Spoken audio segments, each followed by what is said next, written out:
Ok, ok. Não é? Eu acho que eu tenho que descer essas escadas do grau, ele é em cima, né? Bater a mão lá no moço, no tio lá do álcool, falar assim, e aí, volta correndo. Peraí, Maria do Carmo. Peraí, Maria do Carmo, vou colocar agora, senão eu esqueço. Tá bom, obrigado. O professora Priscila Professora, tinha também. mandado também no chat, falando que tinha acabado de entrar. Não sei se você tinha visto.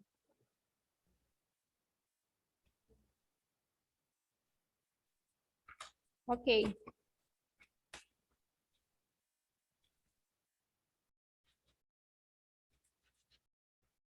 Bora lá, né, pessoal? Esse aqui é o nosso quarto link, né? Eu me perco nessa geração de links.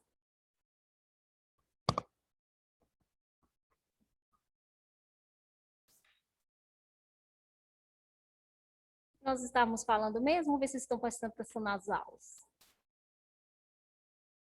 Não, nós estávamos falando da fuga, isso aí. Eu precisei. Então, gente, o que eu estava falando com vocês? Às vezes é importante a gente ter esse momento, sabe? Para você pensar um pouco na vida, colocar as ideias em ordem, para saber o que anda pegando, entendeu? Faz parte, galera. Cadê o slide? Eu acho que é por isso que eu sou calmo, professor. Eu só ando desligado do mundo real, só vivo viajando nos pensamentos. Ah, você sai fora da realidade, é? É tipo isso. Estou sempre pensando, refletindo alguma coisa. E é importante pensar, né? Mas também, às vezes, não é ficar somente no mundo das ideias, viu, gente? É agir também, porque só pensar, você vai gastar energia, e você vai ficar frustrado porque você está pensando e não está acontecendo. Então, bora lá, gente, focando na nossa fuga. Então, há na fuga psicogenética um desejo incontido de se afastar de experiências emocionalmente dolorosas, olha só. Mas, durante o período em que o paciente está foragido, pode se comportar de modo aparentemente normal ao julgamento dos outros. Ou seja, a pessoa, suponhamos, a pessoa tem esse transtorno aí de fuga psicogenética. Então, gente, ela vai ter esse afastamento e acontece tanto que a pessoa, ela acaba ter uma outra vida, tá? Ela acaba se afastando de tudo, ok? E a questão dela é afastar daquela questão emocional, né? Da questão da situação traumática em si. E aí, muitas das vezes, a pessoa acaba até mesmo, tem outras aqui que nós vamos falar, acaba assumindo até mesmo uma outra personalidade diante dessas situações. Então, ela é acompanhada por quê? Uma confusão acerca da identidade pessoal, porque ela se afasta do que ela é verdadeiramente. E aí começa o quê? Uma confusão. Quem eu sou?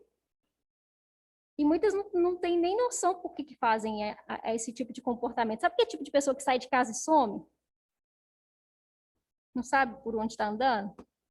Tem dificuldade de voltar para casa? É complicado.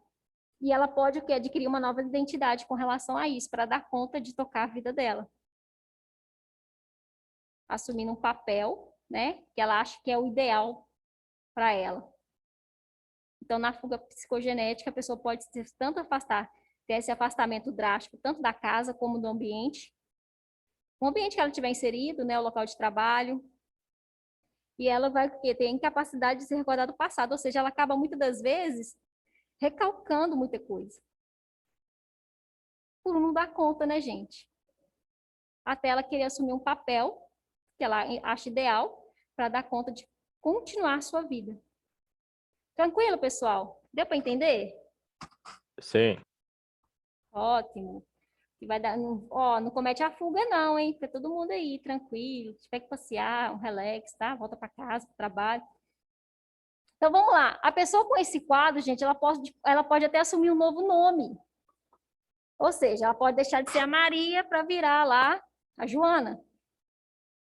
Ok? Uma nova residência. Tem pessoas que mudam até de estado, sim. Envolve atividades sociais complexas e bem integradas. que não sugere a presença de um transtorno mental. Ou seja, a partir do momento que ela se afasta, acontece até uma nova residência, nem parece que ela tem um transtorno. Ela vai tocar a vida normalmente, porque aquilo que era estressor para ela já não existe mais. Tá dando para vocês entenderem? Só que, gente, diante desse transtorno aí, pode haver sintomas de depressão, tristeza, culpa, estresse, conflitos, impulsos suicidas e agressividade. Pode ser pessoas agressivas também, tá? Então, para a gente observar, né, uma pessoa com esse quadro, a gente tem que olhar também se há algum desses sintomas, tá? Ela pode até ter o comportamento de fugir, mas será que ela está apresentando isso ou não? Isso é somente um estado que ela está, porque ela não está dando conta, está muito conflituoso, mas é uma pessoa que está conseguindo ir para o seu trabalho, só não quer morar na mesma casa. Porque, às vezes, o ambiente, às vezes ela passou por uma situação traumática dentro da casa, que ela não consegue mais continuar naquela casa, ela sente necessidade de mudar, só que aí ela continua sendo a Maria, continua trabalhando na empresa X, ela não tem um quadro de depressão, ansiedade, por aí vai. Agora, quando envolve esse comportamento, que eu tenho a presença desses sintomas, e a pessoa acaba até mesmo excluindo a sua verdadeira identidade, então pode ser que seja um quadro de fuga. Tá dando para entender? Então vamos pensar, né?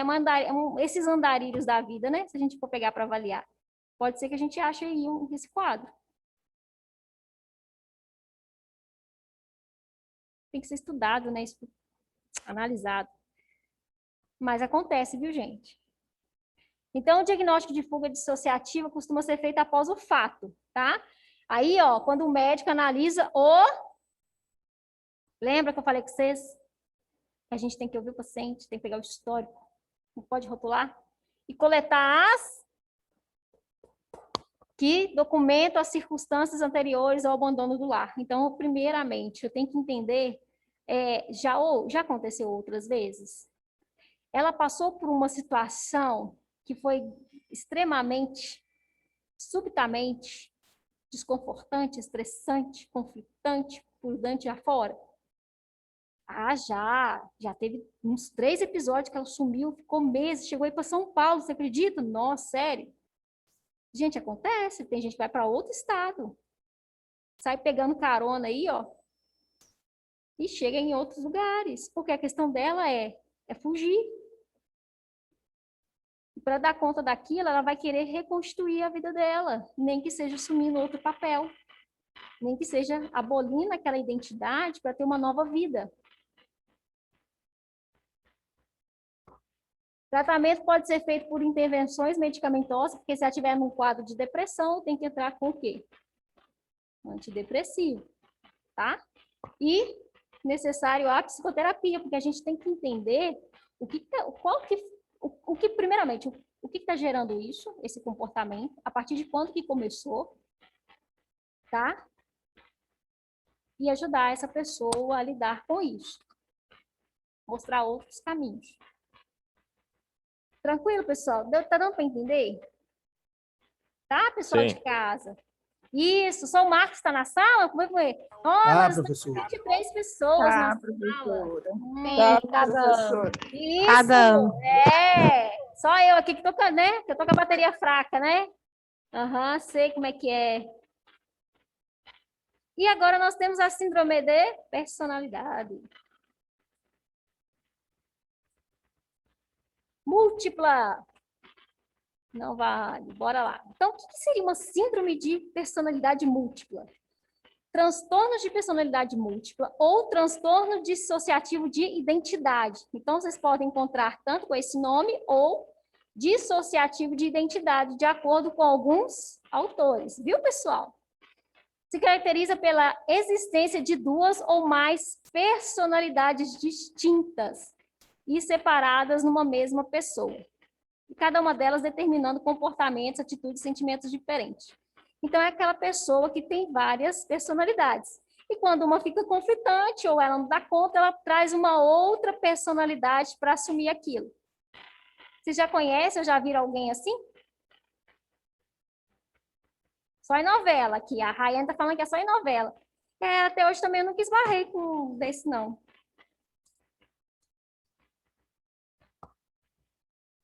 Tomando uma água aqui, peraí, tá, gente? Rapidinho. Pessoal de casa, vocês já viram alguém assim? Só novela? Eu nunca vi, não. Então, novela acontece, viu, gente? Novela acontece tudo, né? Luiz Fernando, não sei o que lá, Mário do Bairro. Então, quando o paciente manifesta uma determinada personalidade, há uma amnésia com relação à outra. Ou seja, quando ela assume uma personalidade, a outra, ela é esquecida. Então, vai aparecer de acordo com aquilo que é benéfico para a pessoa. Ok? Pessoal de casa? Ô, professora, Ok. deixa eu te fazer uma pergunta. Uai, se você Eu souber conheço responder, uma pode pessoa. falar. Eu conheço uma pessoa que ela é mais ou menos assim, ela não é diagnosticada, né? Essa pessoa ela tá até fazendo um tratamento com psicólogo, para poder identificar o que essa pessoa tem para poder passar para psiquiatra, né? O último surto que essa pessoa teve, ela foi sozinha para uma consulta no psicólogo, e aí essa pessoa ela sumiu. Aí do nada ligou para o pai dele, né, para a mãe, e falando que precisava de dinheiro para poder pagar um Uber. Mas essa pessoa não se lembrava onde que foi, como conseguiu chamar o Uber, até porque estava sem celular. Então, assim, no caso, eu pedi um motorista para poder ligar para os pais, né, do telefone deles, do telefone do motorista, e aí a pessoa não se lembrou. Portanto, quando os pais foram lá buscar ele, que deixaram ele até lá no 18º, que foi buscar ele, quando chegou em casa, ele estava até com 2 pastéis. Mas aí, no outro dia, ele também Tava não com dois lembrava. o quê? Peraí, você está falando muito rápido, peraí. Dois o quê? Desculpa, 2 pastéis, né? Pastel. Mas aí, isso. Mas aí, no outro dia, quando os pais dele foi perguntar o que que aconteceu, como que ele foi chamar o Uber, porque ele sumiu e tudo mais, ele não lembrava. Portanto, ele não lembrava nem do pastel que ele chegou em casa. Ele só lembrava que tinha comprado. Nesse caso, pode ser que essa pessoa tenha uma síndrome de personalidade múltipla? Mas ele era outra pessoa? Ele assumiu um outro papel com o Uber? Ou foi uma fuga Então, psicogenética? portanto, o motorista do Uber, ele não ficou lá, ele foi embora, mas os policiais informaram para os pais dele que ele deu o nome de Marcos, que ele se dava o nome de Marcos. Portanto, quando os pais dele chegou, que foi buscar ele, que conversaram e tudo na hora de ir embora, era como se ele não reconhecesse os pais, como ele ficou com medo até mesmo de entrar dentro do carro, porque ele dava o nome dele de Marcos. E aí, no outro dia, quando os pais dele foi conversar com ele com mais calma para ver o que tinha acontecido, que ele só lembrou que comprou pastel, ele não lembrava nem que se deu por nome de Marcos. Mas ele já lembrou dele mesmo como filho e tudo mais, né? Isso.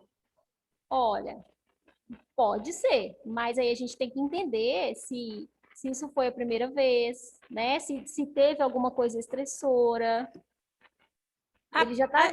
Dessa forma que ele fez assim, foi a primeira vez. Ele já teve, assim, alguns outros surtos, né? Não assim de falar que era outra pessoa, assim, com familiares, mas com amigos ele já fez isso, né? Portanto, mesmo em redes sociais, ele faz muito isso, se dá como outra pessoa e tal. Mas caso, assim, pessoalmente, assim, que os pais presenciaram, assim, ao vivo, assim, foi só esse. Porque olha Portanto, só, depois disso, a psicóloga mandou levar ele para o psiquiatra, mas não deu nenhum laudo, portanto, foi em vão. entendi, porque realmente aí já precisaria até de um medicamento. Porque olha só o que fala aí, ó. Cada estado de personalidade pode ser vivenciado como se possuísse uma história pessoal, distinta e própria, né? Então a pessoa já cria uma autoimagem, identidade própria daquela personalidade, inclusive dá até nomes diferentes. Então, assim, pode ser, tá? Uhum, Porque a gente tem que entendi. entender o contexto, surgiu como? Será que ele está com outro caso, um outro transtorno? Será que ele está com depressão também? Uhum, Será que é entendi. recorrente? Essa troca de personalidade, ele consegue fazer essa troca com facilidade? Porque nesse múltiplo eu vou ter várias personalidades, eu posso ter 2 ou mais personalidades. Uhum, entendi. Né? E cada hora que eu assumo uma personalidade, a outra é totalmente excluída. Então aí tem que puxar. Você tem contato com essa pessoa? Sim. Então, às vezes, até conversar, tentar entender, não, fulano, por que você fala que você é o Marcos? Você consegue lembrar alguma coisa? Mas aí ele fala que não lembra.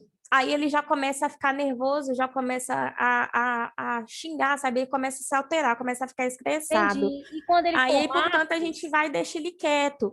Aí tenta depois conversar com ele, mas aí ele sempre se altera de novo.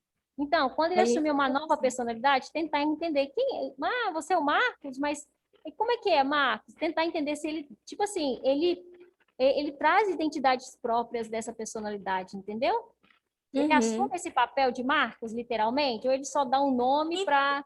Então, assim, que parece que pela forma que ele parece que assumiu mesmo, foi só essa vez que ele foi parar que ele pegou o Uber e o Uber deixou ele na delegacia, que assim, parece que ele realmente assumiu a pessoa Marcos.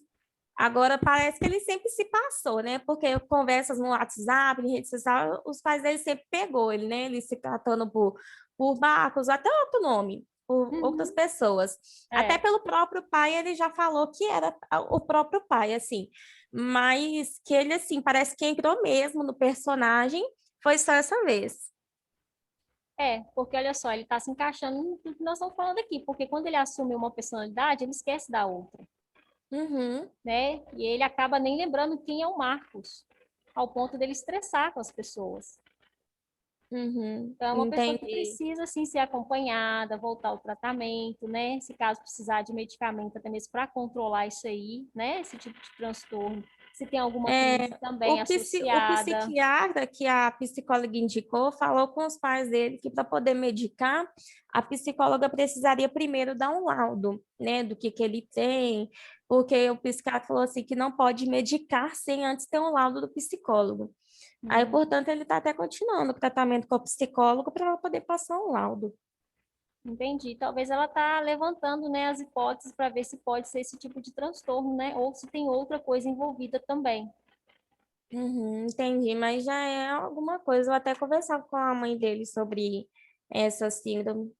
Mas então, obrigada, professora. Mas não fala que ele, já descobriu o caso dele. Ele tem síndrome de Não, personalidade múltipla. E a não, professora falou, jamais. não. Professora, Não, professora jamais. Tatiana, É, Só conversar mesmo. professora, ou até mesmo, ele tem quantos anos?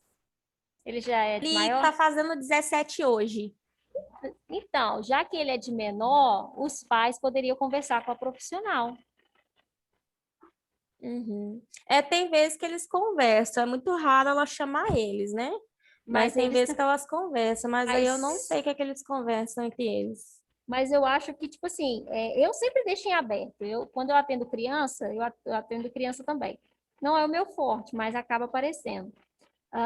Mas quando eu atendo crianças, eu sempre deixo isso em aberto quando os pais também, caso sintam necessidade, me procurar. Então, seria Uhum. interessante os pais procurarem ela para saber, né, sobre uma possibilidade, o que ela sente. Comentar, olha, pode ter, né, algo relacionado a uma síndrome de personalidade múltipla. Não é que eles Uhum. vão falar, agora meu filho tem síndrome, não. Tentar conversar, não, e aí, meu filho está sendo atendido, né? Você acha que a gente você já tem um diagnóstico? O que você tem sentido, né? E aí também tentar entender. Continua Uhum. frequente, não está frequente, entende? Mas eu Entendi. aconselho os pais a conversarem com a profissional. A não esperar Não. somente ela chamar, mas quando eles sentirem necessidade também ir lá conversar com ela, procurar saber como é que está o atendimento. Não, beleza. Eu vou até dar essa dica para eles também, para eles poderem conversar com ela, porque assim, de vez em quando eles conversam, mas eu não sei o que que eles conversam entre eles, porque é igual eu te falei, é raro eles irem, né, os dois para conversar com ela. Uhum. Mas aí eu vou passar para ela que seria bom eles irem conversar, perguntar, né? Sim, já tem muito tempo que está em tratamento.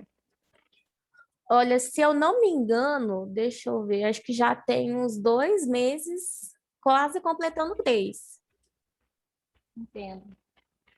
Mas dá uma dica para eles acompanharem, né? Sempre conversar com ela, ou se colocar disponível, entendeu? Uhum. Porque, Não, gente, beleza. menor, a participação dos pais é fundamental no atendimento. Entendi. Muito obrigada, professora. Por nada. Então, bora continuar? professora, Como assim? Professora Viviane, Oi? Oi? aquele maníaco do parque de Osasco, há uns anos atrás, ele assumia vários tipos de personalidade.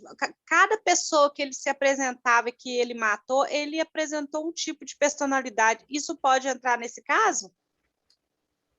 Aí a gente tem que avaliar se ele fazia isso para se aproximar da vítima ou se realmente ele excluía cada uma das personalidades. Ou se não é um caso de ser um maníaco, né? Uhum, É um maníaco. entendi. Mas aí, vocês estão percebendo por isso que a gente tem que entender? Porque, pá, ele apresentava várias personalidades, tá? Mas essas personalidades, elas sempre existiram? Ele excluía ou ele utilizava somente para se aproximar? Pode ser, né, para aproximar da vítima, né? Isso. Tá vendo, gente? Por isso que a gente não pode, é o que a Rayane tá falando aqui, faz muito sentido. A gente não pode fechar um diagnóstico somente com um sintoma. A gente tem que fazer o quê? Isso, nós temos que ver o histórico, houve internações, ele sempre assumiu esse comportamento de assumir outros papéis, mas tem a exclusão do fulano e do ciclano, sempre volta, ou ele utiliza esse recurso para se aproximar da vítima. Vocês estão percebendo, gente? Tá sendo assim mais transparente isso para vocês, que a gente não tem como a gente soltar um diagnóstico através de uma coisa só? Sim. A gente tem que entender o quadro. A gente tem que entender por quê. Vamos perceber. Gente, vocês perceberam que parece que é tudo igual? Muda uma coisinha ou outra? Então a gente tem que analisar. Verdade. Porque até mesmo quando a gente faz um diagnóstico, gente, a gente, tipo assim, tem que pesquisar, tem que conversar, às vezes tem que fazer testes psicológicos para sustentar aquela hipótese diagnóstica. Então, é muito sério se soltar um diagnóstico X para a pessoa. Beleza? Professor, dependendo do diagnóstico psíquico da pessoa, a pessoa pode ficar até livre de um assassinato, por exemplo, né? Uma pessoa que tem, vamos dizer assim, um psicólogo ou um psiquiatra atesta que ela não estava nas condições psíquicas dela, ela pode não pagar por aquele ato que ela cometeu no Sim, porque momento vamos de pensar, neurose. gente, as pessoas com ideias suicidas. Se ela não tiver com tratamento, ela pode cometer o ato. Agora, se ela tiver, o profissional pode alertar, saúde pública, pode alertar a família, entendeu? Eu lembro de um caso que a minha professora contou que ela estava atendendo uma pessoa com depressão. Só que ela fez isso, gente, porque ela sabia que poderia fazer, tá? E aí a pessoa chegava lá e falava assim, é porque eu vou suicidar, qualquer dia eu vou pular dessa janela. Aí a pessoa só fazendo, e ela percebeu que ela estava falando aquilo mais para chamar atenção. É claro, gente, que eu não estou falando que é para vocês terem esse comportamento, não, estou falando que é um caso, tá? E aí ela sentiu que aquela estava fazendo somente uma ameaça para chamar atenção. Aí ela falou assim, então vai lá e faz. A pessoa nunca mais falou em suicídio. Por quê? Ela estava utilizando esse recurso para ter um benefício. Agora, quando a pessoa fala, gente, a gente tem que ficar alerta. Você lembra lá do caso de Dora, que ela foi parar no Freud porque o pai achou uma carta? Ah, se ninguém trouxer minha brama gelada, eu vou pular da janela. Pode pular da janela. Ô, gente, mas por isso que pessoas com essas questões assim, né, que vocês percebem que está com um quadro depressivo, que já não está conseguindo fazer, né, as suas atividades como antes, tem tido pensamentos pessimistas. Então é bom a gente procurar ajuda, sabe? Não arriscar. Por mais que seja difícil, né? Hoje a gente tem, por saúde tem, é complicado, mas hoje tem instituições que atendem social também, que pode ajudar, entendeu? Ou até mesmo trabalhos voluntários, tem instituições aí que oferecem trabalhos voluntários. O profissional aqui atende. Então, assim, não esperar acontecer algo pior para procurar ajuda. Se você está percebendo essa necessidade, opa, peraí, onde é que eu posso ir, o que eu posso fazer, como é que eu posso movimentar, ok? Então, bora lá. Então, segundo a DSM, casos de personalidade múltipla exigem, em geral, uma identidade primária, claro que é a identidade da pessoa, né, gente? Portadora de nome correto do indivíduo. Com frequência, essa identidade costuma ser passiva, ou seja, ela deixa de existir para que outras possam entrar, tá? E muitas das vezes essa identidade, a primária, ela está numa situação que, gente, passiva, praticamente paralisada, dependente, culpada, porque dependendo da situação, ela pode sentir culpa, pode se sentir depressiva, numa extrema tristeza, né? Que não tem sentido de vida. Então, qual que é o recurso que ela utiliza? Assumir outros papéis, porque nesses outros papéis ela pode ser aquilo que ela gostaria que fosse. Porque a sua identidade primária não corresponde. É insuportável. Por isso que ela assumiu outros papéis. Tá dando para entender, gente? Então, as transições de identidade frequentemente são ativas pela... Olha só, as transições entre identidade frequentemente são ativas pela tensão emocional e estresse. E o tempo necessário para a mudança de uma para outra identidade é uma questão de segundos. Ou seja, suponhamos, eu tenho minha identidade primária. Aí eu estou numa situação estressora que corresponde mais ou menos a algo parecido com aquilo que é traumático para mim. Aí, de uma hora para outra, eu deixo de ser Viviane e você a Isabel. Porque a Viviane hoje não dá conta daquilo. Não, eu não sou Viviane, não, eu sou Isabel, quem te falou? Não, eu sou Isabel. Nem conheço essa Viviane. Então, ela exclui totalmente a identidade primária. Outra forma de defesa, Rayane, justamente. É uma defesa. É uma defesa. É o jeito que ela dá conta. Então, assumir papéis acaba o quê? Auxiliando nessa fuga. Só que eu assumir papéis, muitas das vezes, ela leva muito a sério. Abolindo até mesmo totalmente a identidade primária. Professora, Pode acontecer. Mas, às vezes, ela pode retornar. Porque, dependendo se tiver algum relacionamento emocional forte, um vínculo, ela volta. Mas, se for muito estressor, ela continua secundária, terciária e por aí vai. Oi, alguém? É igual essa imagem aí, né, gente? Olha, várias caras. E aí eu vou colocar o que é melhor for para mim no momento. Oi? eu ia perguntar, a pessoa faz isso inconscientemente? Não é?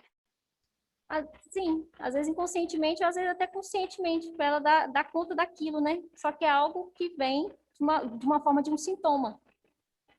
Aham, sim, tá.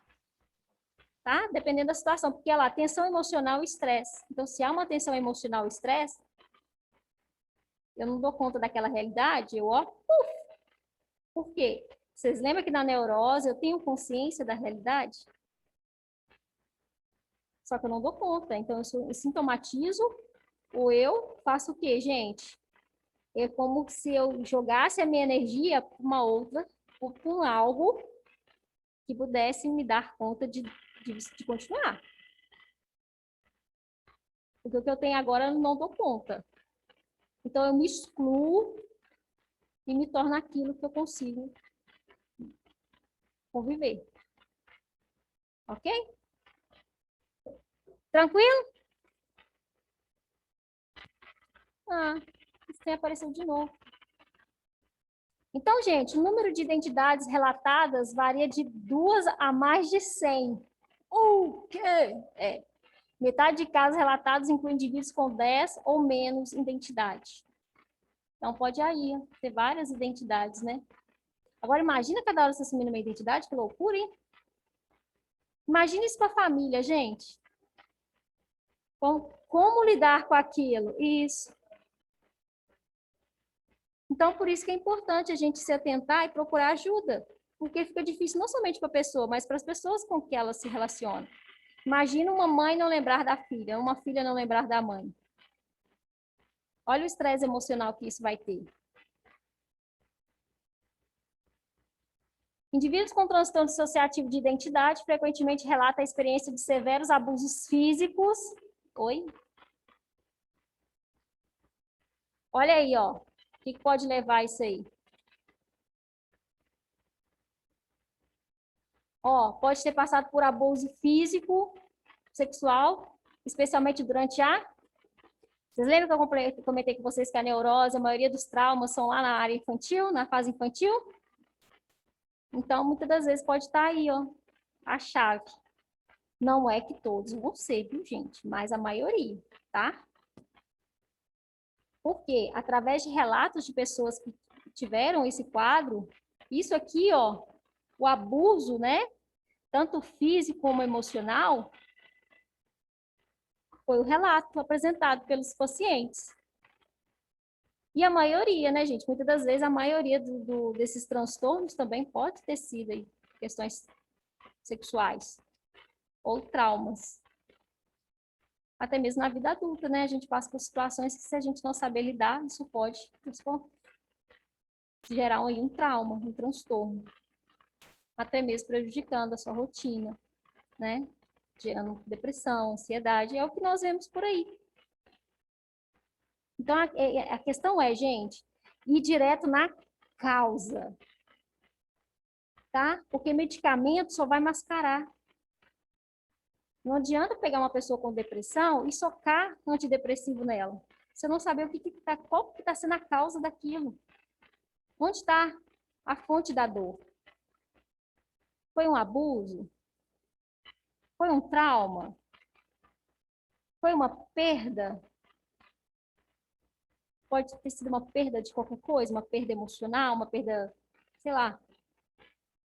Tem gente que entra em depressão por causa de uma perda de um emprego. Por quê? Era um significado tão grande que ela dava para essa empresa, né? Uma valorização que, quando há uma perda, gente, é como se ela estivesse perdendo algo da parte dela. E a pessoa, às vezes, não dá conta. Quantos profissionais que, às vezes, ficam desempregados acabam entrando em depressão? Porque, às vezes, trabalhou anos no mesmo lugar. Aquilo era a vida dela. E quando ela é desligada, ela sente aquela perda. Claro, está ligado a algo emocional. Até a gente demonstrar, né? Olha, né? Fale mais. Ah, porque nessa empresa eu consegui isso, consegui... Aí a pessoa vai trazendo vários sentidos emocionais para aquilo. E aí você vai entendendo a questão daquela dor. E aí, o que a gente faz? Ressignifica. Vemos outras possibilidades e por aí vai. Ok? Tranquilo, gente? Então, estudos apontam uma incidência de 80% em vítimas de abuso. Gente, olha aqui, olha, 80%. Vou mexer sem que a bundinha da caneta, né? Porque aí não se negócio. 80% em vítimas de abusos sexuais na infância em pacientes com transtorno de personalidade múltipla. E 25% dos casos com esse quadro apresentavam o quê, gente? Epilepsia. Então, às vezes, a pessoa é epilética, mas pode estar relacionado a algumas coisas emocionais ali. Teve um caso clínico, eu comecei a lê-lo, mas eu não peguei tudo. Um senhor de mais de 50 anos, que ele foi levado para um hospital, né, com várias crises de epilepsia, e fizeram exames e tudo mais. Aí a médica percebeu que não era nada orgânico. Era o quê? Emocional. Aí quando foi pesquisar, era um cara que tinha sofrido abuso. E aí parou a crise. Nunca mais deu. Não é que eu tô falando que agora é tudo emocional, não, viu, gente? Tem doenças que são orgânicas. Existe crise epilética emocional, professora? Não, apresentava um quadro de epilepsia, tá? 25% dos casos com esse quadro apresentava epilepsia. Não era que a epilepsia é causa, não, viu? Mas eles também tinham. Por que epilepsia, gente? A pessoa cai ali e, né, esquece e tudo mais. Mas é 25%. Então, não é que todo mundo que tem transtorno dissociativo é epilético, não. É que, em alguns casos, eles observaram que tinha essa apresentação. E esse caso, né, que eu estou contando para vocês, é um quadro clínico que ele foi parar no hospital por causa de uma crise epilética. Só que perceberam que não era aquele quadro. Era o quê? Algo a nível emocional, que estava causando aquela reação. Tá dando para entender? Gente, tem doenças que são, sim, orgânicas, mas tem outras que surgem por questões emocionais que vão para o corpo. Vocês lembram que nós vimos aqui? Então, por isso que a gente tem que entender o quadro, temos que ouvir. Peraí, foi diagnosticado? E aí, quando não acha nada, gente, palpável para confirmar aquilo, então, peraí, pode ser causa emocional. Tá dando para entender? Gente, tá dando para Sim. entender? Então, vocês, por gentileza, viu? Coloque isso bem nítido na cabeça. Temos sim as causas orgânicas, temos sim as causas emocionais. Então, peraí, se não deu nada no orgânico, se os exames estão tranquilos, então vamos ver se tem uma possibilidade de ser algum transtorno emocional. Então, vamos avaliar o quê? O quadro clínico do paciente. Tranquilo, Muitos gente? problemas emocionais acabam se desenvolvendo por causa de abuso, né, professora? Muitos Quando a gente deles, estuda Marcos. isso, a gente vê que, não sei, eu particularmente quando vou estudar sobre emocional, essas coisas, eu gosto de pegar uns temas assim, quando vai ver, tipo, muitas coisas são relacionadas a abuso, né, infantil. Você viu que 80% é abuso dessa Estatística bem pesquisa? triste, né? Demais, por quê? Imagina uma criança ser abusada. Ela não sabe o que faz com aquilo. Às vezes Pois é. a pessoa que comete o abuso ameaça. Se você falar para alguém, eu mato sua mãe. E aí é um processo todo, né, que a criança vai crescendo e vai entendendo aquela Sim, situação, vai se revoltando mais. Tá? É muito justamente. compreensível, né, esses transtornos. É. E aí é o Abuso significado e que cada um dá, repressão né? chega a ser a mesma coisa. Chega a ser a mesma coisa, professora? Por Alguns, exemplo, alguns conseguem lidar com aquilo, conseguem entender, falar do abuso, outros não dão conta. Eu conheço pessoas que foram abusadas, que utilizou isso para ajudar outras pessoas. E foi abusada pelo próprio tio. Agora, Cada outros um tem não. seu jeito de lidar com a dor, né? É aquilo, gente. Eu tenho a mesma situação, mas eu tenho outros tipos de pessoas. Cada uma vai dar um significado de acordo com as suas experiências, de acordo com as suas crenças, de acordo com aquilo que ela acredita. Então, é a mesma situação. Quantas crianças aí não foram abusadas e são, às vezes, um adulto que conseguiu tocar a sua vida independente do abuso, outras não deu conta, tá aí, né, com transtornos da vida, outras viraram um abusador também, porque se fizeram comigo, vão fazer com os outros. Tá dando para entender? Sim. Então, cada um vai dar um significado de acordo com a sua realidade, de acordo com as suas crenças, de acordo com os seus ideais, os seus valores. Ninguém vai ter o mesmo comportamento. Nem os irmãos foram criados na mesma família têm o mesmo comportamento. Eu vi até um post no Instagram um dia desses que eu achei bem interessante. Tinha uma galera discutindo sobre as mães deixarem os filhos com os pais. Aí tinha um monte de mãe relatando que, tipo, não tinha coragem de deixar, tipo, a criança sozinha com o pai, por medo de abuso e essas coisas. Eu fiquei olhando aquilo, nossa, tipo, uma coisa muito estranha, né? Muito, assim, fora do que eu tô acostumado, pelo menos, né, com a minha família. Uhum. E com certeza, Marcos, essas mães ficaram sabendo de relatos, já passaram por alguma experiência parecida.